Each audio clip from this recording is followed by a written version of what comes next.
Good morning students. आज हम पढ़ेंगे एक्सरसाइज 1.3 का क्वेश्चन नंबर 1। तो देखिए इसमें क्या लिखा हुआ है, प्रूव दैट। आपको प्रूव करना है कि जो रूट 5 है वो आपका एक इरेशनल नंबर है। रूट 5 क्या है? आपका एक इरेशनल नंबर। तो सबसे पहले तो हमें पता होना चाहिए कि जो इरेशनल नंबर होता है वो होते कौन से हैं। इरेशनल नंबर वो सारे नंबर्स कहलाएंगे जो कभी भी फिनिश नहीं होते या एंड सो ऑन, जो चलते जाते हैं। जैसे कि अगर आपका 3/5 है, ठीक है, आपका 5/8 है, तो इसमें एक नंबर ऊपर है एक नंबर नीचे, एक नंबर ऊपर एक नंबर नीचे, मीन्स एक न्यूमरेटर में और एक डिनोमिनेटर में। तो ये नंबर्स किस कैटेगरी में आएंगे? रेशनल नंबर की कैटेगरी में। लेकिन सपोज दैट अगर कोई आपसे कहे कि रूट 2 की वैल्यू फाइंड करो कैलकुलेटर से, तो 1.41 एंड सो ऑन, ये चलती रहेगी। तो ये जब चलती रहेगी, कहीं पे भी स्टॉप नहीं हो रही है, इसका मतलब ये इरेशनल नंबर है। ठीक है। और कोई फिक्स पैटर्न रिपीट होता है तो इसके दो टाइप होते हैं, non terminating, non recurring. Non terminating और रिकरिंग। लेकिन यहाँ पे कोई भी हमारा फिक्स पैटर्न रिपीट नहीं हो रहा। ठीक है। तो आप देखिए, आपको ये प्रूफ करना है कि जो रूट 5 है वो रेशनल नंबर है। तो हम ये कैसे प्रूफ कर सकते हैं? एक सिंपल सा लॉजिक आप याद कर लीजिए कि जब कभी भी आपको इस टाइप के क्वेश्चंस में ये नंबर इरेशनल प्रूफ करना होगा तो आप उसको रेशनल मान के चलिए स्टार्टिंग से, और एंड में जाके ये दिखा दीजिए कि ये रेशनल नहीं है, तो ऑटोमेटिकली क्या हो जाएगा? इरेशनल हो जाएगा। तो इस टाइप के क्वेश्चन में आपको क्या करना होगा कि अगर आपको ये क्वेश्चन दे रखा हो कि आप इसको प्रूव करके दिखाइए कि √5 एक इरेशनल नंबर है, तो आप इसको रेशनल नंबर मान के चलें, और बिल्कुल जब प्रोसीजर एंड हो जाए तो एंड में ये प्रूव कर दीजिएगा कि ये इरेशनल नहीं है, तो वो ऑटोमेटिकली किस कैटेगरी में चला जाएगा? इरेशनल की कैटेगरी में चला जाएगा। ठीक है। तो अब इसी प्रोसेस को आगे की तरफ बढ़ते हैं। देखिए, ले जाते हैं आगे की तरफ इस प्रोसेस को। √5 इज अ रेशनल नंबर। हमने मान लिया कि जो √5 है वो आपका एक रेशनल नंबर है। देयरफॉर, इसलिए वी कैन फाइंड 2 इंटीजर्स। अब आप ऐसे 2 इंटीजर पा सकते हो, a और b, लेकिन b is not equal to 0, such that कि √5 को आप इस फॉर्म में लिख सको, क्योंकि आपने रेशनल नंबर माना है, और रेशनल नंबर उसे ही बोलते हैं जिसको p/q की फॉर्म में चेंज कर सकते हैं। तो p की जगह हमने a मान लिया और q की जगह हमने b मान लिया, लेकिन q 0 के बराबर नहीं हुआ करता था, तो b भी 0 के बराबर नहीं होगा, क्योंकि फिर वो रेशनल रह ही नहीं जाएगा। तो आपका जो √5 है वो a/b की फॉर्म का हो गया। आप क्या करेंगे? √5 = a/b हो गया। √5 = a/b हो गया। √5 के नीचे आप 1 मानिए और क्रॉस मल्टीप्लाई कर दीजिए। तो इन दोनों का मल्टीप्लाई करेंगे, a1 जा a = इन दोनों का मल्टीप्लाई करेंगे, कितना हो जाएगा? √5b। ठीक है। अब देखिए, let a and b have a common factor and other than 1। हम मान लेते हैं कि a and b have a common factor other than 1, then we can divide them by the common factor. हम उसको कॉमन फैक्टर से divide देंगे and assume that. ये आपको मेन लाइन मान के चलनी है कि इन्होंने एज्यूम करा है कि जो a और b हैं वो को प्राइम नंबर्स हैं। को प्राइम नंबर उससे बोलते हैं जिनका कोई भी कॉमन फैक्टर नहीं होता सिर्फ 1 के अलावा। ठीक है। तो को प्राइम हो गए। उसके बाद जैसे कि मैंने समझाया, आपने क्रॉस मल्टीप्लाई कर लिया, इसको आप ऐसे लिख देंगे। अब इस इक्वेशन को आप ऑन स्क्वायरिंग बोथ साइड्स कर दीजिए। तो जब आप इसको ऑन स्क्वायरिंग बोथ साइड करेंगे तो आपके पास क्या था? a था, तो a का स्क्वायर कर देंगे। फिर दूसरी तरफ क्या था? √5b था, आप इसका स्क्वायर कर देंगे। तो इधर कितना हो गया? a², इधर कितना हो गया? 5b²। ठीक है। Therefore a² is divisible by 5, इसलिए जो a² है उसमें हमारा 5 से डिवाइड चला जाएगा।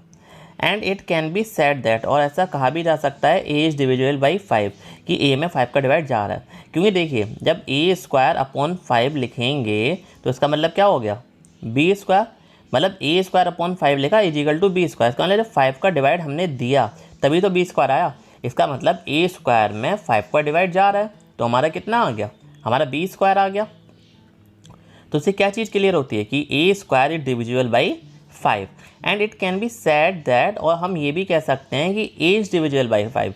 जब a² में 5 का डिवाइड जा रहा है तो a में भी 5 का डिवाइड जाएगा, ये जाहिर सी बात है।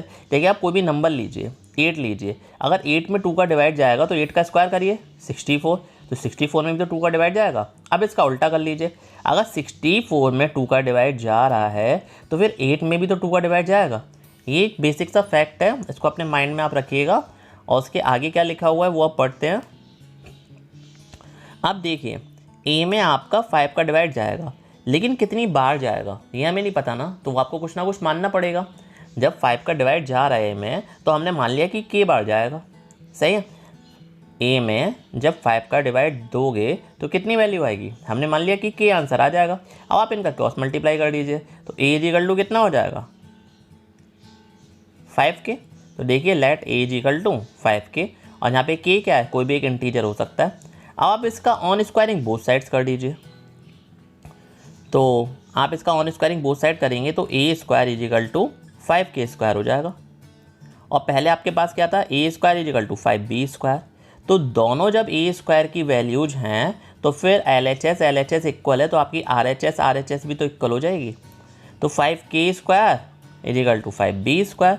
अब जब इसको सॉल्व करेंगे तो आपके पास इधर कितना हो जाएगा 25k square is equal to 5b square. अब 5 से कट जाएगा, तो b square is equal to 5k square, b square is equal to 5k square. अब इसका मतलब क्या हुआ, इस मतलब को आप डीपली समझ लीजिए। दिस मीन्स, इसका मतलब ये हुआ कि b square is divisible by 5, कि b स्क्वायर में भी 5 का डिवाइड जा रहा है, क्योंकि देखिए b square is equal to 5k square है, तो b square upon 5 is equal to k square हो गया।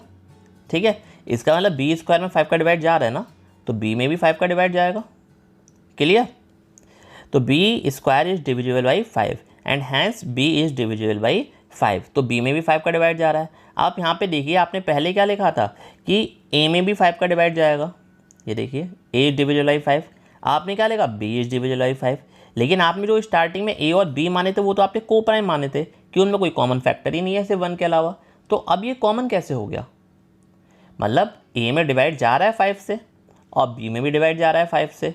इसका मतलब क्या हुआ, this implies that a and b have 5 as a common factor, and this is a contradiction to the fact that a and b are coprime. ये इस fact के विरोध में जा रहे हैं। हैंस इस प्रकार कैन नॉट बी एक्सप्रेस्ड, इसको हम p अपॉन q की फॉर्म में एक्सप्रेस नहीं कर सकते। ठीक है, and can be said that, और ये कहा जा सकता है कि जो रूट 5 है वो आपका एक इरेशनल नंबर है। ठीक है, एक बार शॉर्ट सा रिवीजन ले लेते हैं। सबसे पहले जो भी आपके पास इरेशनल नंबर था उसको आपने a अपॉन बी की फॉर्म में माना। कंडीशन क्या थी, जो b है वो इज़ नॉट इक्वल टू 0 है, और जो a और b दोनों के दोनों हैं वो आपके को प्राइम नंबर्स हैं। आप प्रोसेस बढ़ाते गए, अब a में भी डिवाइड आपका 5 से जा रहा है और b में भी आपका डिवाइड 5 से जा रहा है। एक का मतलब 5 कॉमन फैक्टर हो गया a और b का, लेकिन ऐसा हो नहीं सकता क्योंकि वो हमने माना कि वो दोनों को प्राइम है, और को प्राइम उसे ही बोलते हैं जिसमें 1 के अलावा कोई कॉमन फैक्टर नहीं होता। तो जब ये 5 कॉमन फैक्टर हो गया दोनों का, इसका मतलब वो आपका इस फैक्ट के विरोध में हो गया। जब वो इस फैक्ट के कॉन्ट्राडिक्ट कर रहा है इस फैक्ट को कि वो हमारे जो को प्राइम्स हैं ये हमने मान के चला था, लेकिन अब हमारा कॉमन फैक्टर 5 आ गया। इसका मतलब ये फैक्ट हमारा गलत हो गया ना फिर, जो हमने को प्राइम माना, इसलिए हमारा रेशनल नंबर नहीं होगा, ये हमारा इरेशनल नंबर होगा। ओके, आई होप इतना आपको समझ में आ गया होगा। अगर आपको फिर भी 1-2 लाइन नहीं समझ में आती है तो आप इजीली हमसे पूछिए। Okay, thank you.